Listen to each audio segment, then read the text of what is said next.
Hello everyone and welcome to the Artwave Festival. It's such a shame that the festival's not going ahead again because of the dreaded COVID, but we can still paint. So welcome to my studio here in Northumberland.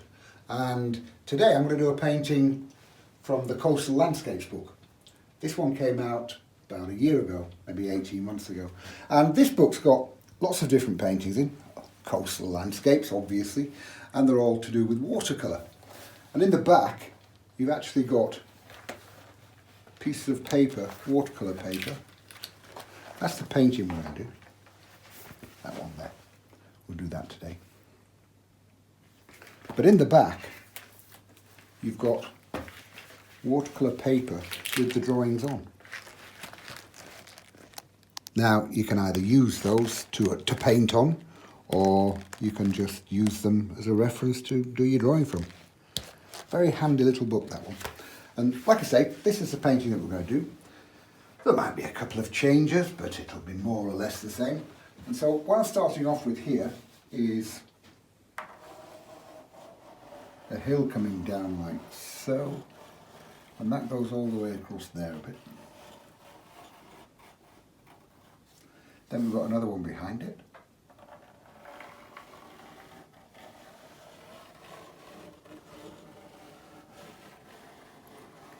So, and as ever, it's my IKEA pencil here.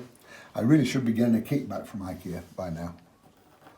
And a little bit of land, which is nearer in the foreground, coming out there. With some bushy bits on top there. Very easy. And here's the road, little track, sorry, that comes out and around out of the painting there.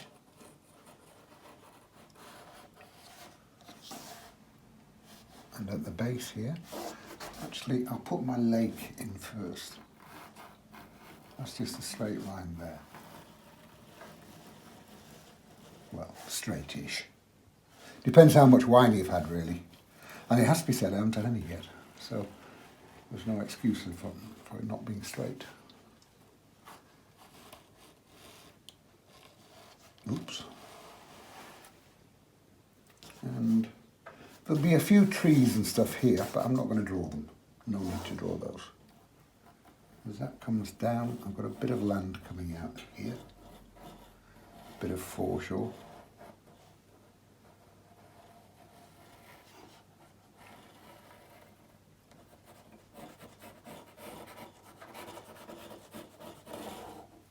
And down here. There, drawing done. How easy is that? There's a few things that I haven't drawn, like the pile of rocks and stuff. I don't need to draw those. We'll just do those with the paintbrush. So we've got the outline of the painting then. And now it's time to slap on the sky wash first of all. Good big brush, 1.5 inch flat this. I use the Aquafine brushes, Dale Rounding. Everything I use is Dale Rounding, but these are Aquafine brushes. And I'll also be using Aquafine paint as well. Strictly speaking, they're students' quality stuff, but I find them very good quality, especially the brushes. I use the brushes, the same set of brushes, for my acrylics as well as my watercolours. So you just need one set of brushes. And I only use 4 brushes as well. I'll tell you about those as we're going ahead. Now, a little bit of yellow ochre in the bottom. Just a bit of that there. Stick that on there. Actually, I want that a little bit stronger. There, that's better. Just about the bottom half of the sky, but bringing it upwards slightly here and there. Wash out, squeeze out and mop up. Now, ultramarine blue. Bit of that, with a touch of burnt sienna into it, so it's slightly darker. Just a little bit of burnt sienna, look there. That's too much, a bit more blue. And lots of people ask, am I using pans? No, it's tubes of paint squeezed out, which have now dried. But then when you stroke over again with a wet brush, They're reactivated there. Ultramarine blue with a touch of burnt sienna, and I'm bringing that down into the yellow ochre a little bit, look. Down there. Wash out, squeeze out, and mop it up again.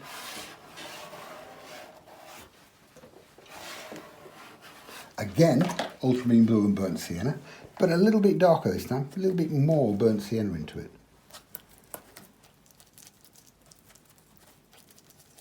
Plenty more blue in there. A bit more water. And we'll just have a little bit of that coming up here. Good and dark. Remember, don't worry about this kind of thing, because when you've got a pre-wet on, like plenty of water on first, it's always going to dry. Nearly 50% lighter than when you put it on. So don't worry about the dark. Just going to let that run down ever so slightly. Now wash out, squeeze out again. And for my clouds, all I'm doing with my 1.5 inch brush is suck some paint out. A bit more there. Just sucking paint out. Wash out again, squeeze out. I'm sucking out the water from the paper, but in between each stroke, I keep washing my brush out as well. That means I'm taking paint out rather than just moving paint around. And another one here, there.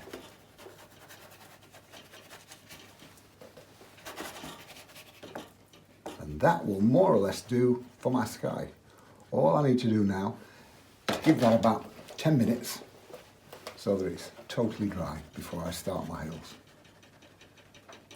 Very simple. Now, my sky is just about totally dry, more or less. So what I'm going to do, start off with this big hill, but it's further away than this one. So I'm going to pre-wet it, and I've changed to my 3/4 inch brush this time. Look, you can tell what I'm talking about with these aquafine brushes. I use that for my acrylics as well. Look at the handle. It's a mess, just like everything I use. 3/4 inch flat, and I'm going to pre-wet it first with the brush there, and just go up to the pencil line, like so.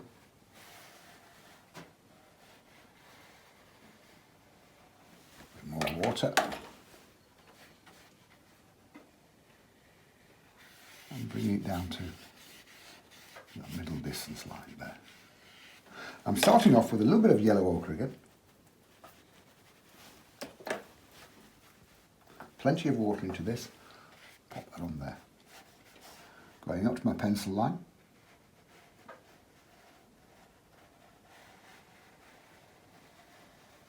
And bring that down a bit.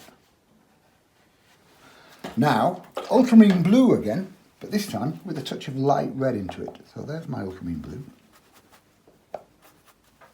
And a little bit of light red. There. And plenty of water into that. And again, because it's a pre-wet, it is going to dry that much lighter. So allow for that. Stick plenty of paint on. You see what I'm talking about with these aquafine paints? Even though they're students' quality, they're a really good pigmented paint. They've actually introduced natural pigment into student quality paints these days, Dale around. I love them.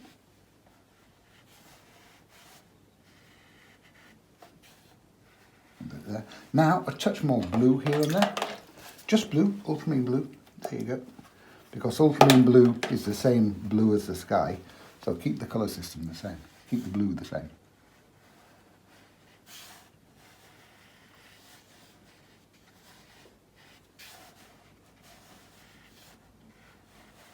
And again, wash out, squeeze out, and just add a little bit of light into that here and there.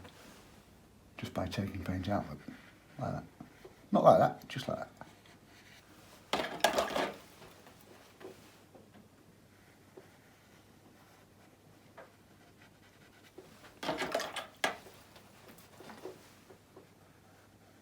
Just with the sharp of the 3/4 inch brush, which is damp. You take out better with a damp brush than a totally dry brush. Likewise with the clouds. The brush is still damp rather than totally dry. I'm just wiping it between my fingers, squeezing between my fingers, look. Still damp.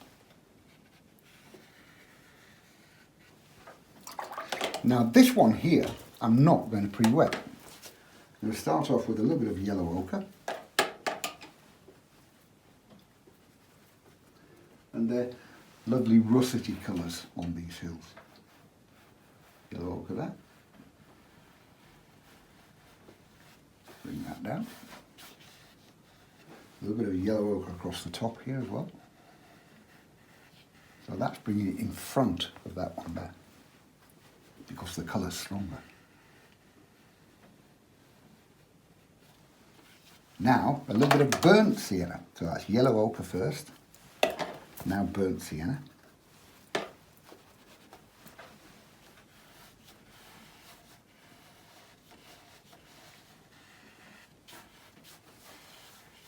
Just a few touches. There's not as much burnt sienna on there as there is yellow ochre.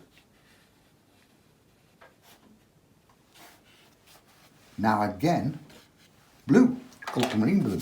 Sounds strange putting blue on trees or grasses or whatever, but it's not going to come out bright blue because it's going on top of other colours. Look, there, see?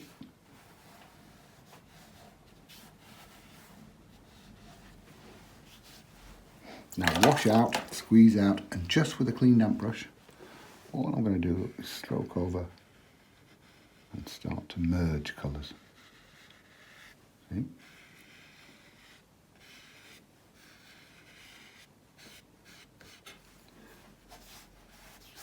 Now I need to bring this down a little bit here.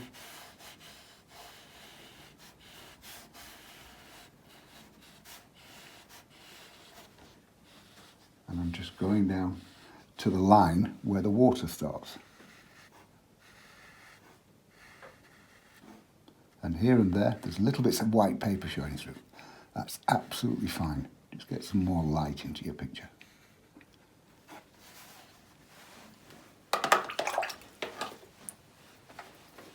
There's a little bit of hard stuff there, so I'll just stroke over again. There, smooth it out a little bit. That's better. Easy peasy. Now I've changed to my number 8 round brush. Again, the handle's plastered in acrylics, but there we go. Number 8 round, good usable brush, that one. And what I've got here is Hooker's Green. Hooker's Green, so many people don't like Hooker's Green, and I don't know why, because it's about the most versatile colour in your box. If I take my Hooker's Green out of the equation of the 8 colours that I use all the time, mix the other 7 in one at a time, and I've got 7 different lovely greens. Mix the third colour into some of the mixers, I've got about 5 secondary greens. So I've got loads of different greens from one tube. There, a bit of that. Hooker's Green with a touch of burnt sienna. And all I'm doing, look, is just dab on. Get a few distant trees over there at the base of the hills. Pop it on and let it spread. It's still slightly damp, that. The hill underneath it, I mean. So it will soften and spread a bit.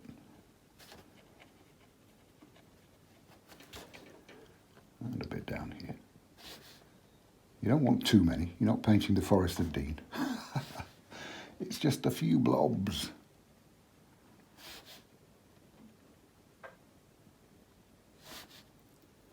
All the way across there. And you notice I haven't dipped in again as well.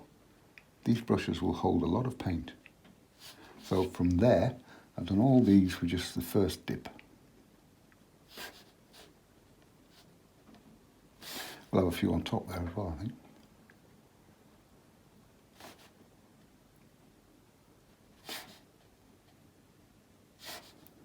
Dib dab dob. That's a new technical term for you. Dib dab dob. I'm going up the hill a little bit there. So easy.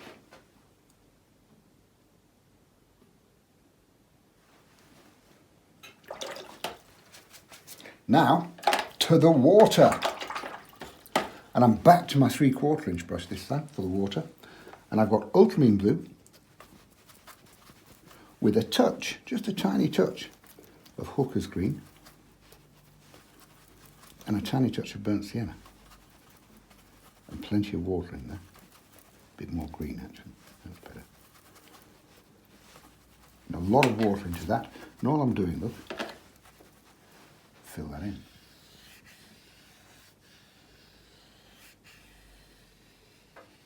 Going more or less up to my pencil line there.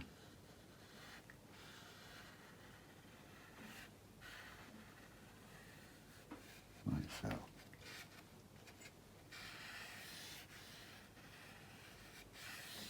Now bringing it down. And again, you notice, that's the one and only dip of paint. And I filled all that in with one dip.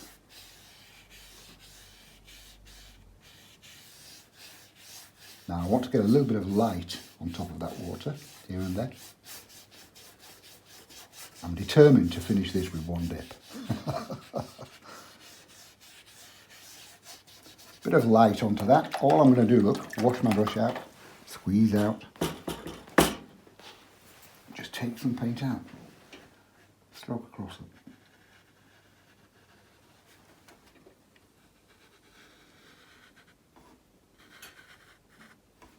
And again, wash out, squeeze out, have a little bit more of that here.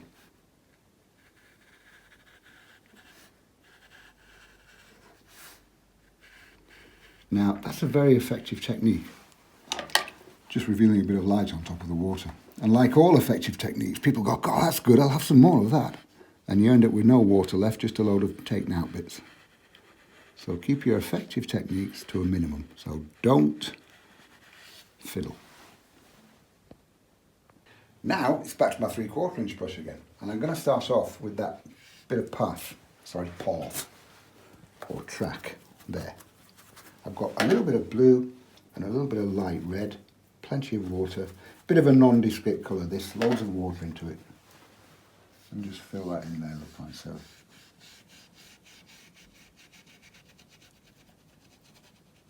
Now wash out, squeeze out, and smooth that out a little bit, look, there.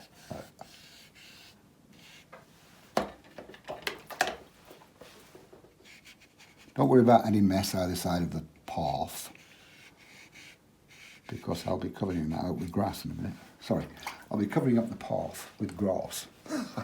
That's for southerners. There, that'll do, leave that now. In the meantime, I'll go to that bushy bit there. Now a bush, don't start painting individual leaves and stalks and twigs. It's a bit of yellow ochre with my 3/4 inch brush. What I'm doing, look, split the brush like that. See that? And again, stipple.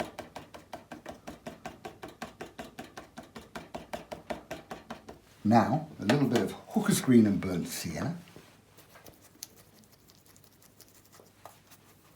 Hooker's green, bit of burnt sienna. And again, split the brush and stipple.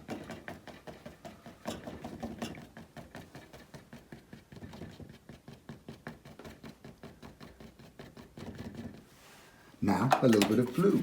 And that's what I said. It sounds odd putting blue into trees, but it's just going to give more depth to those colours that are on there. Splitting the brush again. There, you see, that's not bright blue.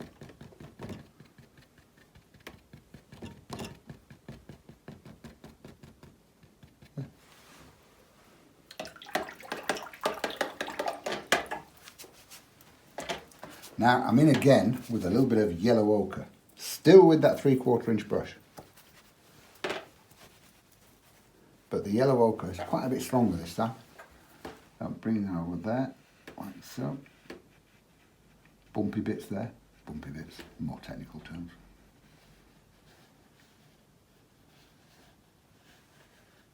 Now everything's stronger, you see, it's coming further forward. On the outer edge there, like so. And bring that down a bit. A bit more of that over here.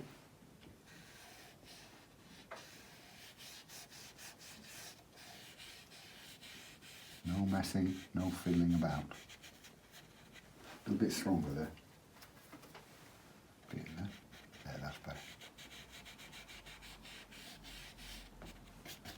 Now, again, burnt sienna. It's just like that hill over there, really, but everything's stronger. Bit of burnt sienna. Put some of that in here as well.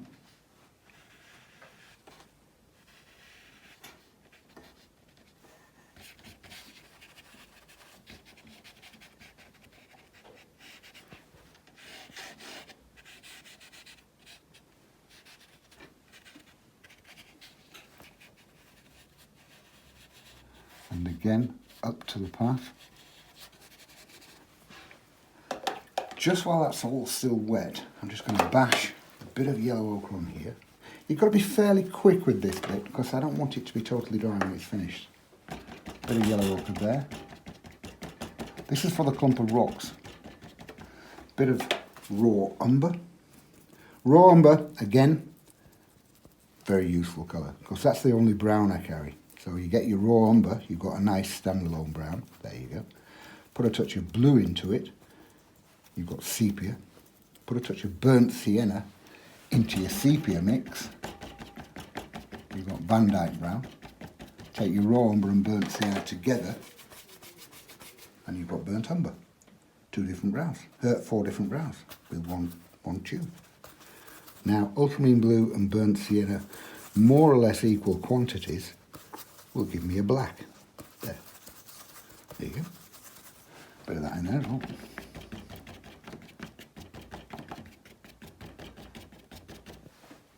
Now, just with an old credit card, actually it's a hotel room key card, scrape, get my rocks, leave a gap between each scraper so that you get in the shadow in between the rocks. Isn't that easy?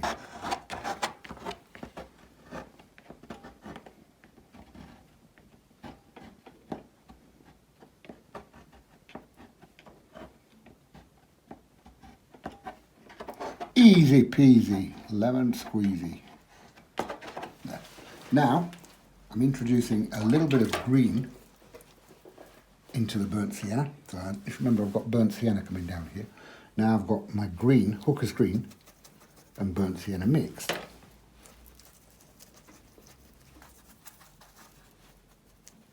Hooker's green, burnt sienna. There. Let's have some grass in amongst this lot as well. Coming around the rocks there.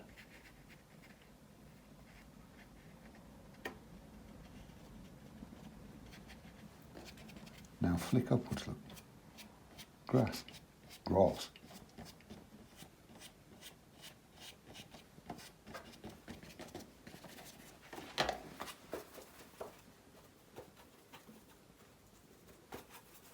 Still with the same mix.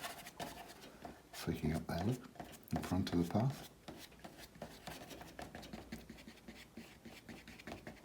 And a few hints up here as well.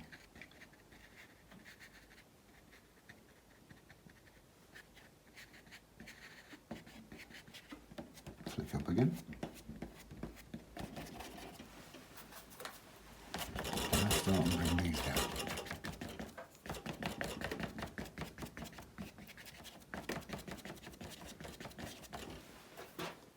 Strengthen my hooker's green a little bit. Still with hooker's green and burnt sienna, but just made a little bit stronger. There.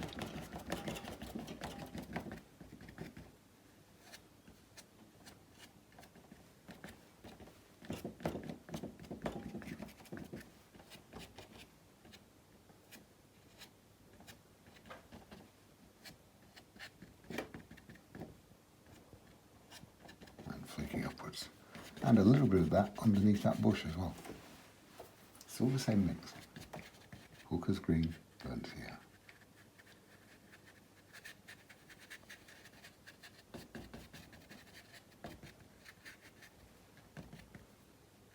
Touch there, that's better.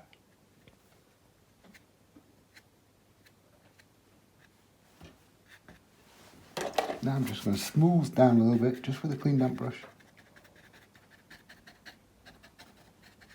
Into the other colours, look. And finally, a little bit of blue and burnt sienna. And I'm just going to put that here where that little outcrop bit comes down to the water.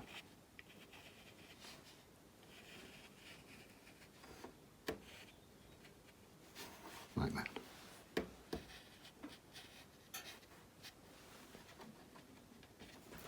And a bit down there.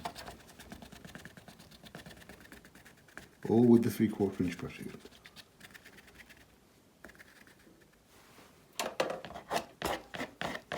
Bit of grass there, look. Fingernail jobby. Shall we have a buzzard? Yes, let's have a buzzard. Again, with ultramarine blue and burnt sienna, but this time with my rigger brush. Number 4 rigger brush. Ultramarine blue and burnt sienna mixed. And we'll just have a buzzard about there. And that's a tick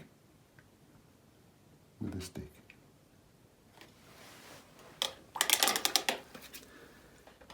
Now all I need to do is take my pet tape off that.